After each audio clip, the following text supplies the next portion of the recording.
Well, thank you so much for joining us. I know your time is valuable, and I always appreciate when you choose to spend it here.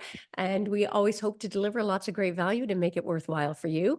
And I'm sure today will be no exception. We're going to be interviewing and chatting with Shaan Patel. And Dr. Shaan is going to talk to us about negotiating from the college admission process to Shark Tank deals. So lots of great value and golden gems coming your way here. And it's so great to have you here, Shaan. Welcome. Hi, thanks for having me. I'm excited to be here. And yeah, we can talk everything on negotiations from college admissions to Shark Tank, the whole spectrum. Happy to cover it. Sounds perfect. And for those of you who may not know him, Dr. Shaan Patel went from inner city public schools to elite universities, from an average initial SAT score to a perfect score, which is almost unheard of, from small business owner to a Shark Tank entrepreneur and partner with Mark Cuban. So lots of negotiating chops to share with us today. And now he's created Prep Expert to help students achieve their own dreams.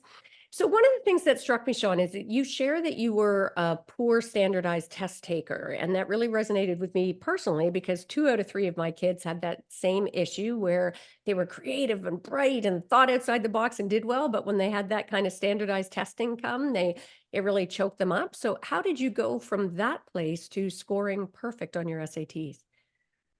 Great question. Yeah, so, being the owner of a test prep company, prepexpert.com, as well as having achieved a perfect score on the SAT myself, a lot of people think that I'm just naturally good at standardized tests, and that couldn't be further from the truth. I was like many of the parents and students listening, which is I was a good student, but not a very good standardized test taker. I had a lot of test anxiety. I didn't know the first thing about how to prep for these exams. I went to urban public schools in one of the worst school districts in the nation for Las Vegas, Nevada, with a Yeah. 40% dropout rate. Wow. And so, the very first SAT I ever took, I barely got above average. That's when I spent hundreds of hours in the library studying for this exam, and I was able to learn lots of techniques, strategies, and tips to help improve my score from average. And then I was able to get a perfect score, actually. That Wow. perfect score was I leveraged it into some amazing college admissions to top universities, got a $500,000 in scholarships and awards, and it really changed my life. And so, I think that to your point, a lot of people kind of think of standardized tests or the SAT, and they throw their hands up and they say, well, I'm not good at standardized Yeah. tests, or, my student's not good at it.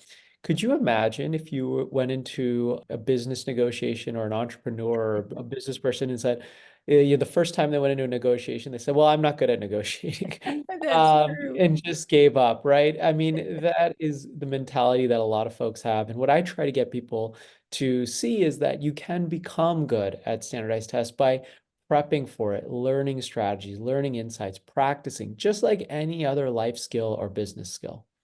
That is a great analogy that you gave. That's so true. My gosh, I said it as I had to laugh out loud. Like, yeah, oh, sorry, I'm not good at negotiation. So I guess I'm just not going to try, right? And I mean, that's all of life is a negotiation. So let's dig in on that mindset piece since you sort of tweaked at that, because, I often say that negotiating our mindset is our first and most important negotiation. What role do you think mindset plays in this process? Like, I mean, you're dedicated, holy persistence. Like you just went out and said, I am going to learn this. Tell us a little bit about your thoughts on mindset. Oh, mindset is huge. So the first thing I teach students at Prep Expert in our SAT courses or in our books is to identify your why. What do I mean by that? I mean, no one wants a high SAT score just to have a high score. You you need to have a why, a larger purpose. So I actually have them write down, what is the specific universities they want to get into? Do they want to get a $500,000 or $250,000 in scholarships? Write down the exact amount. Do you want to qualify for some college athletics? My why personally was I wanted to get into competitive medical programs that had high average scores. So that really motivated me from a mindset perspective.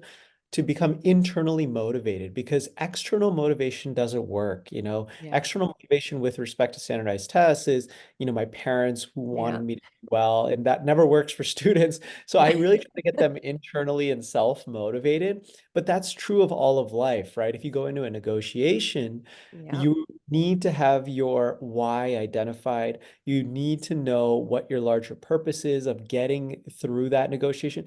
It's not going to work if someone else tells you, go negotiate well. That doesn't Yeah. work. It needs to be what is your actual end goal here, purpose, and that'll motivate you to figure out the strategies you need for negotiating, just like it figures out and practice for negotiating, similar to standardized tests. Oh, that is such great advice. And I'm really glad that you extended it because as you were speaking, I was thinking, gosh, that applies in all of our negotiations in life, right? Whether with our intimate partner, our kids, our friends, service providers. So that was a beautiful extension that you gave us there. And I hope for our listeners that you pick that up and you're going to take that and apply that in your life as well. What's your deep why? Every conversation, every potentially challenging conversation or step that you take towards your vision, dig in to get a little bit more intentional about exploring what your why is.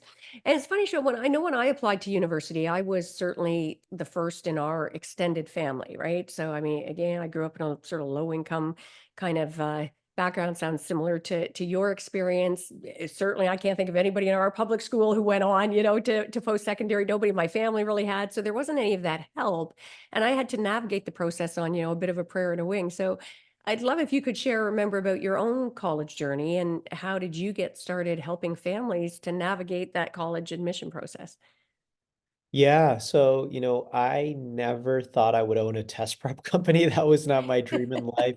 As I mentioned, I just wanted to become a doctor. Yeah. And so, but when I got to college, I thought I had this one test that opened up so many doors for me in terms of universities as well as scholarships. And I had learned so many strategies and techniques that I didn't think were communicated effectively in a single format. So all I really wanted to do was write an SAT prep book. And it was going to be the first one by a perfect score student. So I got really Yeah, excited, and that's cool. uh, I put together this book proposal, and this was, 13, 14 years ago. So the only way to really publish a book back then, at least to do it in a major way, was to go through a major publisher. Yeah. And so I pitched it out to 100 literary agents and publishers, got 100 rejections. Every single one said, the test prep market is too competitive. You don't have a platform to write such a book. And so I took all of that curriculum and content. And instead of, after trying to negotiate with them for a while and it didn't work, I took Yeah. my own path and I turned it into a course. I took all that curriculum, turned it into a course. And what was incredible was in the very first 6-week SAT course I ever taught, my students had an average score improvement of 376 points, Wow. which, for our listeners who don't know the SAT, it's out of a 1600 scale. So it basically took the students from a 50th percentile to the 90th percentile, completely Incredible. changing their college and scholarship opportunities in literally 6 weeks. So, Yeah. of course, I had parents and students who wanted more courses. I began other instructors to teach my curriculum. And over the past 12 years now, we've helped over 100,000 students at Prep Expert improve their SAT and ACT scores, get into top colleges, and win over $100 million in college scholarships. Incredible. To round out this, though, what was really funny is after a year of doing the courses, McGraw-Hill, the world's largest education publisher, came back to me and said, "Oh, now you have a platform. We'd love to give you the book deal." So we did the book. I ended up selling over 50,000 copies of that book. It went Wow. number one on Amazon for SAT prep. And so, the lesson for me for that was, when a negotiation gets closed to you by the powers that be, take a different route, and you Yeah. never know, those same powers may come back to you later and with open arms, as they did for me. Yeah.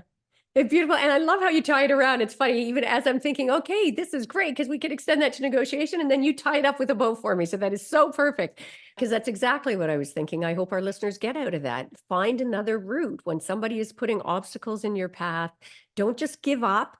And also tied to that, I love that overcoming because so much of what we stop ourselves from doing in life and getting better negotiated outcomes is fear, right? Fear of get no, fear of rejection, fear of failure, And I love that you share so transparently about the reject. Heck, Stephen King writes, I forget how many, he had hundreds. He papered an entire wall with rejection slips. And now look at him, probably one of the most prolific and well-paid authors, of our generation. So now I believe preparation is, one of the single most important factors in negotiating best outcomes. And you've talked about some of them that negotiate your mindset and, showing up with intentionality, knowing what your why is. What advice do you have on preparation for, certainly the admission process to negotiate best outcomes and just those sort of general preparation tactics in negotiating better outcomes? Yeah, so I mean, there are so many, but in terms of negotiation preparation, both related to, college admissions, but Yeah. also related to business as an entrepreneur, I think, tactically, what I always think is very, very helpful is putting myself in the other party's shoes, right? So often we get into this mindset of knowing our story, knowing ourselves so well that we don't think about it from an outsider's perspective or the perspective of the other party. They likely know nothing about you. They likely, I'm talking about college applications right Yeah. now. They likely know nothing about you. So you have to communicate the most important things up front in your applications and your essays. And this goes for any applications. It doesn't just have Yeah. to be college. It could be Yeah. scholarship. It could be work, job applications, right? Absolutely. All kinds of stuff. So it's really, really important. And that's, even media pitches, whatever you may do, communicate your value proposition quickly. We were just talking about before we started rolling how short people's attention spans are. Do it right at the beginning. Get into their mindset. What are they going to value most? And try to align with that as best as possible. And you'll be in such a better place negotiating wise. Oh, that is such valuable insight. And it's funny, it's one of the key foundational elements of my art of feminine negotiation. It's empathy, right? I think we've been so conditioned to define success in life and certainly in negotiation, oh, the person who is talking the loudest and the longest must be, quote unquote, winning the negotiation. And in fact, the opposite is true, right? It's the person who is listening, the person who is showing up with curiosity and asking those questions and being able to surrender ego a little bit. So that I think is such great advice, both for that process and well beyond. What is one of the biggest mistakes that you see parents and high school students making on the certainly on the university and college admissions process journey? Oh, there's a huge one that's been going on over the past few years. So I'm sure many people are familiar, with the pandemic, many colleges went quote unquote test optional, Yeah. meaning that the SAT or the ACT was no longer required for admissions at many universities and colleges. And so many families decided not to take the exams for the past 3, 4, 5 years. And that was a huge mistake for really three major reasons.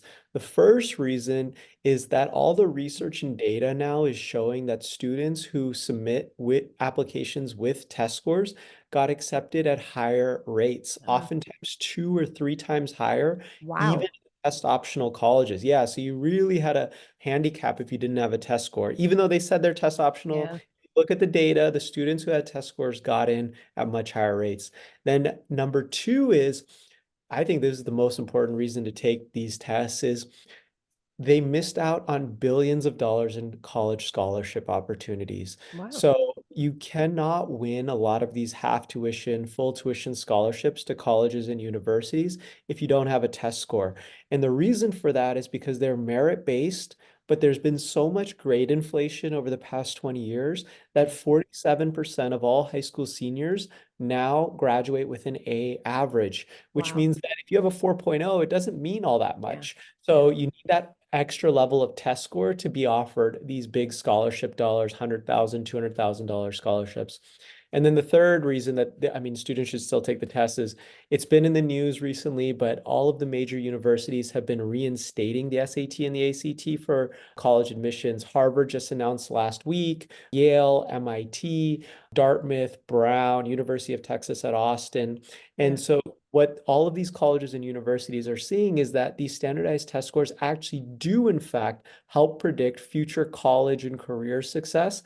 And what was even more interesting is that removing test scores, they said, actually lowered the admissions or actually disadvantaged low income and underprivileged students the most, which is Wow. very counterintuitive to what most people thought. They thought they were evening the playing field Yeah.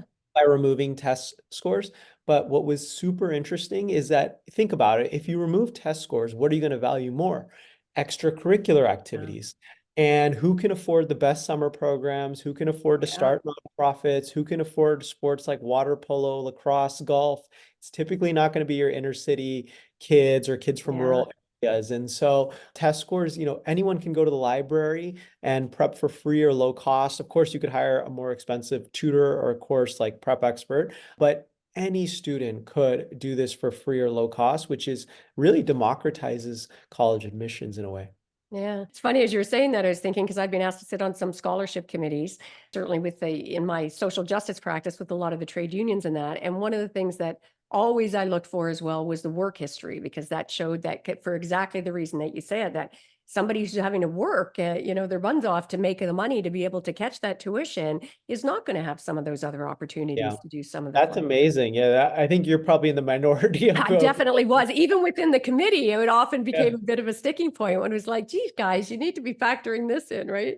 So, as somebody who waitressed her way through university and law school, I was very sensitive to that. So Yeah. now, does that tie as well, Sean? Because I know I've seen that you say that you believe that we suffer from myths about affirmative action. Is that same rationale, or is that something else? Yeah, so I think that that's basically along the same lines in that many people think that standardized tests are unfair because people don't test well or they don't have a tutor. Like I said, you can prepare and practice for standardized tests and learn to test well, even if you're not naturally a good test Yeah, taker. I'm proof of that, and literally tens of thousands of my students are proof of that. yeah, And so, I studied in the library for completely free. With respect to affirmative action, I think that, I know many people are upset about the Supreme Court getting rid of affirmative action. However, if you think about what it does for college admissions, as well as reinstating the SAT, is it helps everything become a more meritocratic process because the students who have the highest grades, the highest test scores, the best extracurricular activities are going to start getting rewarded again rather than it being race-based. Now, I do agree that we need to go income-based, but that's different than being race-based. I mhm, 100% agree that we need to give underprivileged and low-income students an opportunity, but you can look at that by their zip code rather than their race. mhm. Interesting. Yeah. And it's funny, just a plug for you and that sort of programs that you have as well. It does make such a difference. And I remember taking my LSAT prior to law school as well. And I thought, you know what? I don't know this test. I don't know anything about this test or what to expect. And I took one of those programs where you learn a little bit. This is going back. I mean, obviously before your program was on the market. And it sounds like it wasn't nearly as rigorous or beneficial as yours, but what a difference just familiarizing yourself with what to expect from that process just made such a difference in being able to boost those scores. Now, what's one of the most surprising things that you uncovered when you were either researching or writing your most recent one, I think, is that Prep Expert digital SAT playbook, but throughout the course of any of these, what's something that stands out as you as being really surprising to you? Yeah, what's really surprising to me about the test prep world, as you were just speaking to as well, is that there are very few companies that I think really do. So, what I like to do is go from test prep to life prep. So, what do Hmm, I mean by nice. that? I mean that, there are very few companies or tutors out there that really teach you how to study, or teachers even, right? Many Yeah. teachers expect you to study the material. I'm sure you experienced this in law school, but they don't really teach you how to study it. So Yeah. everyone kind of goes out on their own, they make flashcards, they memorize stuff. But really, like, how exactly do you study? What should you learn? What should you memorize? What's the most effective way to study? So those are the kinds of skills that I like to teach my students, which is time management techniques, Yeah. how to memorize effectively, how to look at multiple materials to absorb information better. So, what's really interesting about Prep Expert and our SAT and ACT courses is we don't just help you ace the SAT and ACT. We try to help you to learn effective or study effectively so that you can then apply that to all of academics, whether it's your other high school classes, college classes, grad graduate classes, and we always get that feedback from parents and students. My student is now more serious about it, academics. Yeah, They know how to study effectively. And these are all great life skills, right? You have to be able to manage your time, have self-control, delayed gratification. These are all skills you're going to need to be successful, not only in academics, but later on in life. So that's what's surprising me is no one else is teaching it in the space. And even in generally in education, actually, I don't see it taught in the high schools, it's true. you know, Yeah. and so I think it's super, super important to teach these skills to students. The earlier they learn it, the more successful they'll be later on in their lives. Oh, it's so true. I mean, I can't think in my labor practice as a lawyer for 30 years, I so often saw people who were qualified, who could do the job in their sleep, but they never performed on the testing that they had to undergo to go into the next phase of the interview process. And half the time didn't even qualify for an interview, even though they knew the job inside and out, because they didn't have those study techniques down. They didn't know how to be able to approach it in a way to really best shine a light on themselves. So great advice. So tell us going from there. I know everybody from the introduction is probably wanting to hear about it. So tell us, how did you negotiate your way to a partnership with Mark Cuban from Shark Tank? Yeah, so the Shark Tank story is an interesting one. I know lots of people are fans of Shark Tank, and so was I. This was back in 2015, 16. I was watching every episode, and one day it kind of just clicked for me. I have a small business. It was at that time, Prep Expert, I was just teaching SAT courses in Las Vegas, which is my hometown, Yeah. that I'd love to expand to more cities, expand online, hire more people. So it'd be perfect to get investment and scale this company. And so I went and I auditioned in New York City. I stood in line with about 500 people for 8 hours to give a 1 minute pitch. So again, this Wow. to a casting call producer. This wasn't the Sharks, just a 1 minute pitch to a producer. And this was very much like a negotiation as well, because I only had Absolutely. 1 minute to impress them. So I probably practiced this 1 minute pitch like 100 hours in terms of just perfecting it, knowing what to communicate. And what was kind of heart shattering for me was throughout the entire pitch, the producer had like a stone cold face, did not seem like he was very impressed at all, despite me saying, we've had $1 million in sales. And, I've been in the New York Wow. Times, totally not impressed. And so what was really interesting though, is at the very last moment, I pulled out my SAT prep book. And the producer was totally enamored. His eyes lit up. He was like, "Oh, you've written a book. Your face is on the book. Can I have the book for my nephew?" And he was totally like, I was like, "Of course." And so what was interesting about that then is a few weeks later, I got a call back. They flew me out to LA to be on Shark Tank. And then again, had to go through the whole preparation process, spent Yeah. hundreds of hours prepping for the pitch. Eventually, I was able to get on or not eventually I was able to pitch the Sharks. Yeah. And what was interesting about that negotiating is I had my numbers cold. I had all the questions, my business was perfect, Yeah. but still I lost the negotiation with most of the Sharks. And the reason for that was something I couldn't change, which is I was in medical school at the time and I was running the business. So they thought, I wouldn't be committed enough, or I couldn't be a doctor and an entrepreneur. And so every single one rejected me Wow. until the very end, when again, I pulled out a different strategy, which was I shared my personal story about hard work and seeing my dad as a pharmacist and a motel owner growing up. And then Mark Cuban began telling me about his father and how hard he worked doing upholstery on cars. And we really connected, not even on the business or, Yeah. numbers anymore. We started connecting on a personal level, and he gave me an investment offer. We ended up closing it. But it was super interesting because both negotiations, both pitching the show and on the show, looked like they were going to fail at first Yeah. until I tried a different technique, which was pulling out my book on the first one and sharing a really personal stories in the second one. Oh, that's a great takeaway on so many levels. One, again, circling back to that earlier advice about find another way. If you've got that obstacle, when your book didn't get accepted, originally by the big publishers, you find that other way around it. And the same with negotiating. If you're hitting resistance and it's obvious there's no connection there, then try a different strategy.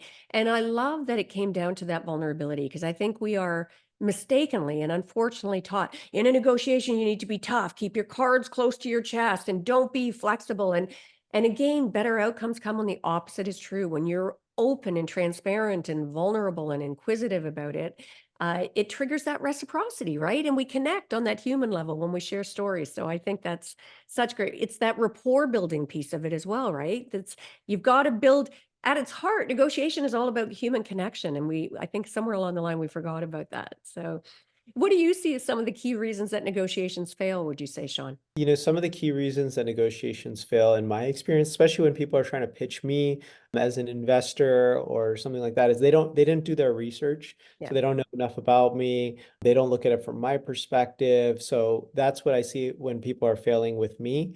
They don't understand the market. So a lot of it is just doing your homework, rolling up the sleeves and being prepared and yeah. making the right pitch, I would say. That's probably the primary reason that I Yeah. see. I love it. And preparation that keeps coming up here. And again, I think it's so often forgotten. And preparation is more than just the numbers. It's like you say, it's about that mindset. It's about knowing your why. It's about thinking about the stories, thinking about how you can show up from a place of more curiosity. Coming from empathy requires learning about the other party. So it's such great advice. And what do you think are some of the key skills that make for the most effective negotiators? Great question. So some of the key skills that make for the most of effective negotiators are one, being able to pivot. I'm not saying that you need to, Yeah. if you get a no, that doesn't mean, just try the same thing over. Pivot. Pivot a little bit, see if Yeah. you can reach a different angle. Two is creativity. Because I usually see this in business, and the most effective entrepreneurs usually think of creative ways to make deals that may not just, it's not always boilerplate or what's on a contract. You can sometimes be creative, and then you can make amendments, you can change things compared to how they are traditionally done in many instances. Now, of course, there are some obviously industries that are highly regulated where you can't be too Sure. creative, but it really depends. So I think creativity is a huge one that is a lot of times overlooked. Yeah. And then, the third one I would say is, I'm just going to come back to it, which is preparation. Like Yeah. you've got to prepare to a level that people have never seen before. Know everything going in that negotiation that you possibly can. And then you really know that you've laid it all out on the line. Yeah. I love that. My gosh, you've had some great insights here. Turning away from sort of the formal negotiation process, and turning to habits, do you have any non-negotiable habits that you're committed to daily? Obviously, you've had great success in multiple areas of your life. So I'm sure our listeners would be keen to hear what habits you have that are non-negotiable so they can adopt them. Yeah, yeah. So I'll talk about the beginning of my day and the end of the day. So, one of the things I teach my students on how to study effectively is do the hardest thing in the morning first.